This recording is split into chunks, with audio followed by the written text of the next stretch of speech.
Hi guys, I'm Dave Fu from AntsD.I.Y and today I'm making an ant tour in my ant world.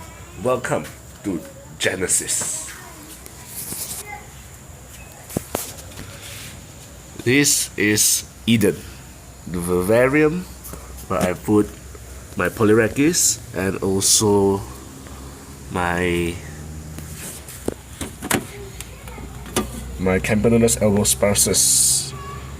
So the Campanulus elbow sparsus are actually under this driftwood. If I lift it up, you will see them.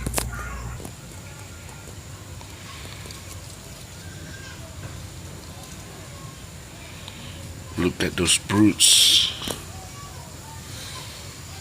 I'll give you a closer look.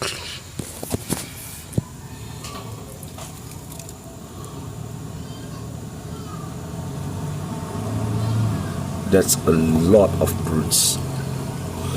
Well, if you follow my Instagram, you will know that actually there's another colony of ants in here, which is the Nylanderia.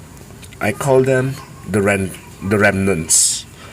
They are basically the leftovers of the original inhabitants in this vivarium, and so I'm going to call them the remnants.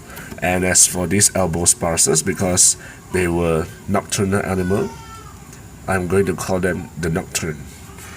And as for these polyrachis, since they are tree dwellers and I'm not keeping weaver ants anymore, most probably I'll call them coroway, just like which is the name of my late weaver ants. Yep, they are dead about half a year ago. Wow, this is dangerous. It's going up.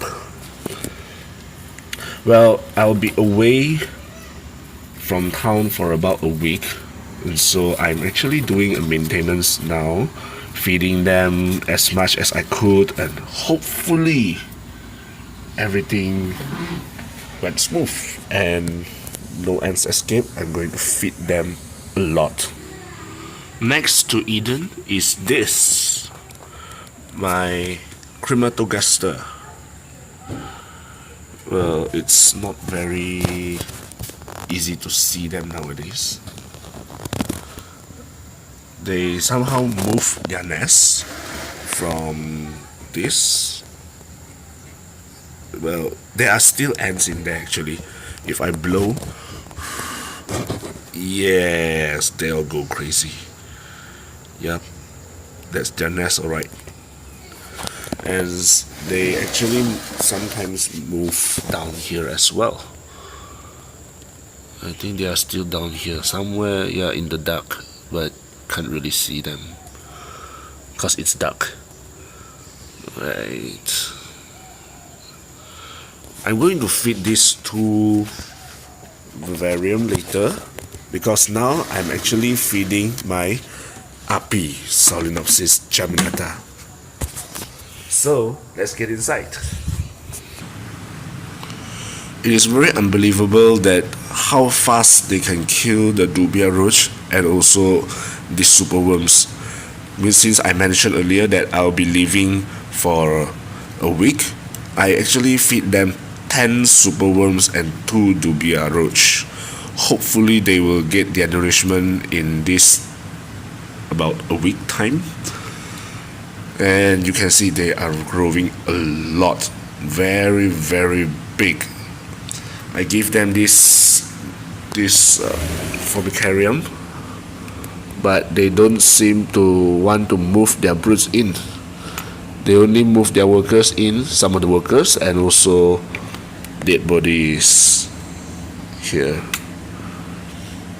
So I'm planning to remove this formicarium and give them this new formicarium, I mean outworld AntsD.I.Y outworld acrylic outworld, which is the second version, which there are actually 2 pots instead of 1. Yep, 2 pots. I made this from rock. I actually made a video of it, filmed a video of how I make it, but I'm not sure whether will I post it or not. If I have the time, I will, but I've been very busy lately, rushing with my work. and so I plan to move them in there. And one more thing that really concerns me is that I actually apply fluent barrier, but you can see the ants are actually still crawling up at the corners especially, and this surface, this surface, you can see they can crawl up, and at this surface,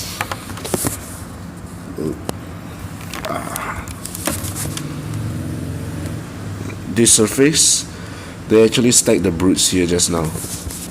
Usually they stack the broods here, and then they basically climb on the broods. Oh, you can see that the ants are actually climbing on the acrylic as well. So I'm quite concerned that they might escape, so I feed them a lot more than I usually feed them. Even this upside down acrylic, you can see that some of them are actually on it a little bit, but not very far away. This is my favorite ant colony next to the Solanaceae geminata. This is my favorite. Solanaceae geminata is my second favorite actually. I moved them into this Formica nest, pop and slot formicarium. You can see that there's the queen. Wow. Look at her. Beautiful. All the broods. There's actually not much broods because previously I controlled their protein intake just to prevent them from population outbursts. And so now they don't have much broods, but a lot of workers with super majors. Yes, super majors. That's a major, huge major.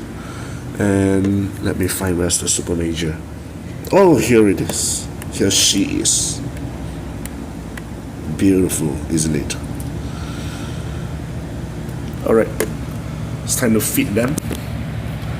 I won't be feeding them any dubia roaches for the time being. I'm not sure why my dubia roaches are actually losing activity. I think they are dying. Not sure why. Hopefully they don't die. This is a huge female dubia which is actually dying like a few days ago, so I feed them, most probably by old age. Even these small pieces of dubia roach, they haven't finished yet. Yeah, this piece is finishing. I'm not sure whether they have finished this piece. That piece doesn't look finished to me. And I feed them this dubia female, and you can see that they're actually making a trail.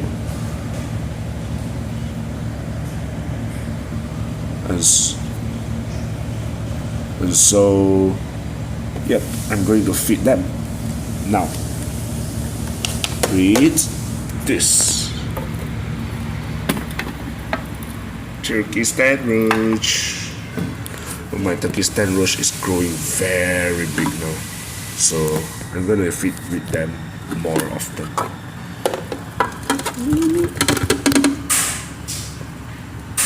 Oh, one escape. Oh, all right.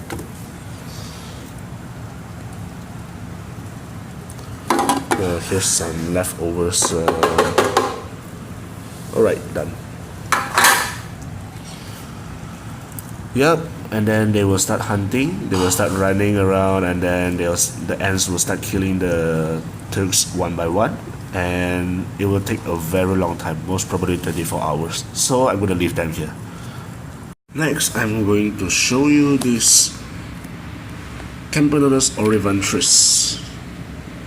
So this is the original formicarium, and then this I give them a new outworld, the new pop and slot outworld 2.0.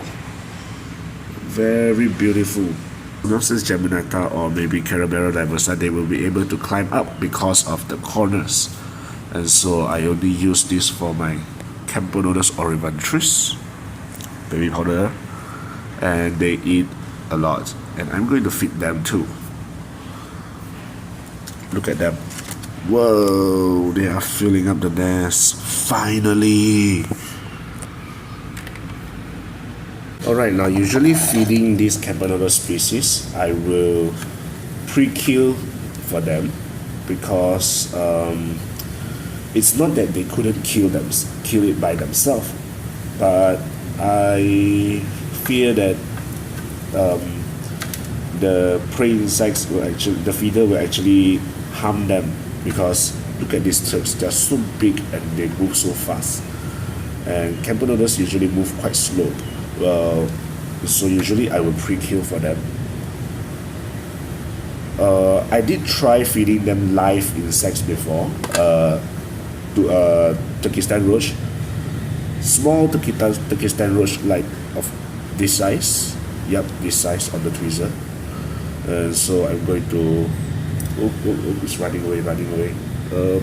No. Okay. So those big ones, which I feed them directly, they couldn't manage to really kill them, so I need to kill for them.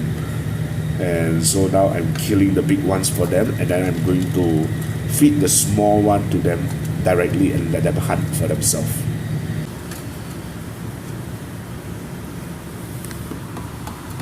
In you go. Oh, there are still some, but I think that should be enough for the time being, because there's a lot. That's really a lot. Alright, feed them some honey, and it's done.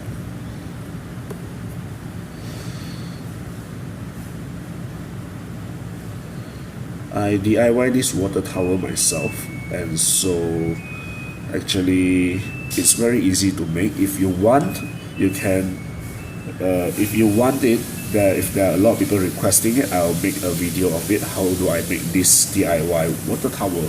Another one of my favorite, the Diacama rugosum. Previously, they have, if you watch my latest update video, you will see that actually there are some parasitic worms. I actually managed to get someone, by accidentally I saw that those parasitic worms are actually very dangerous towards human. They can actually crawl into our skin through our physical touch, our skin epidermally. They will enter it, and even they will be parasitic worms in us, in our intestine, and which will actually cause great harm. And then so those parasitic worms are usually found in contaminated soil. So as for the time being, I didn't touch this soil, but I didn't see those parasitic worms for quite some time already, and hopefully they're gone.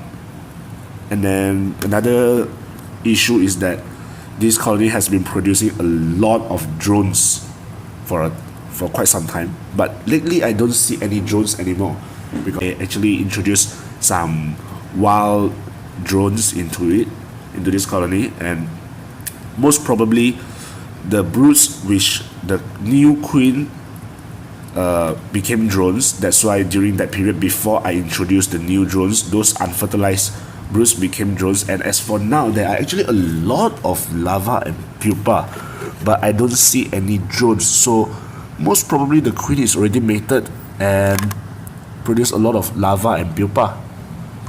And since they are mated, since the queen is mated already, so most probably that these larvae and pupa will produce new females, workers instead of drones. And so I'm going to feed them as well. More turns. Now, even though Diacama is a hunting species, they are great huntress, but I will usually feed them pre-killed roaches as well.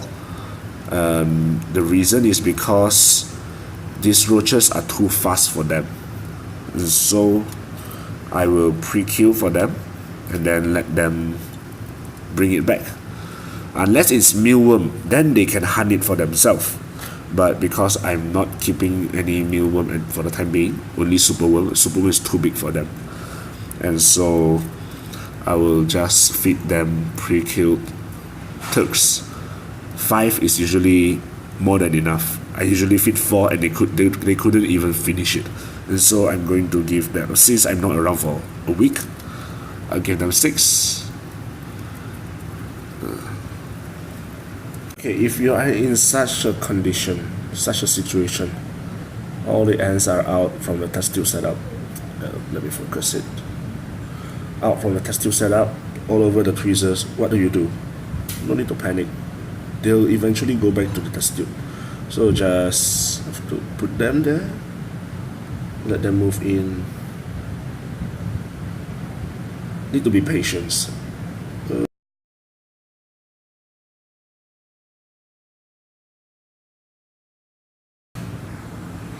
Okay, so these three are actually elbow. This is chromatogaster. This is irritants. This is, I'm not sure what species is this. Some say it's Campanodus Campanodus irritans creomaculatus, but I'm not sure whether how confirmed is that ID. It looks the queen looks like what do you call that again? I can't remember the name. What's the name? You know what?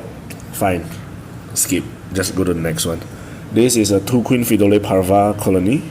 New colony.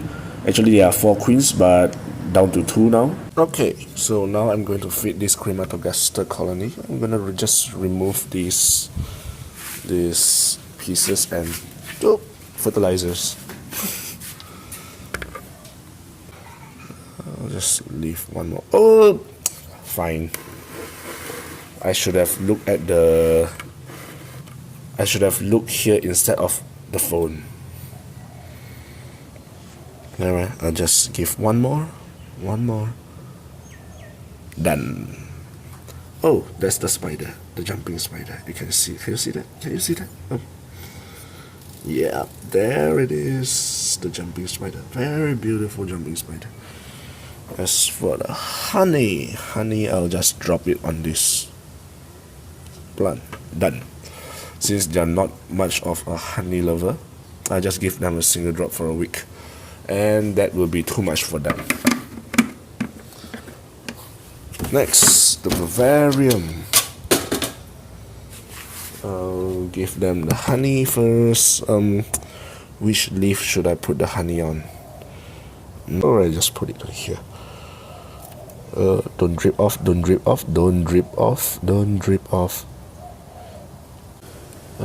Yeah, you can see the ants are actually enjoying the honey. Put more here. I just put in all the remaining roach for them. The honey on the leaf. Yep, a lot of elbow is drinking the honey and eating the roach. Put a piece of roach here for the Polyrachis, and yes, indeed, they are already eating it. Polyrachis divas feeding on a piece of Turks. And yes, so that's basically it. I actually reduced on the ant species that I have. For now, I have only 8 species, but 6 setup, 6 formicarium, and 1 test tube setup. And then I'm actually planning to move the Campanodus irritans creomaculatus into formicarium as well. And the reason I'm reducing on my ant colony is because it actually took me quite a lot of time to maintain them, to feed them, to clean them up and everything. And I've been very busy lately, and I really need to reduce on them. And so I'm planning to keep lower maintenance like this, and also this huntsman spider, this scorpion, and some tarantulas. I'll be away for a few weeks, and so obviously no end videos, and I hope you guys like this video, hopefully. Alright, that's it. Thanks for watching.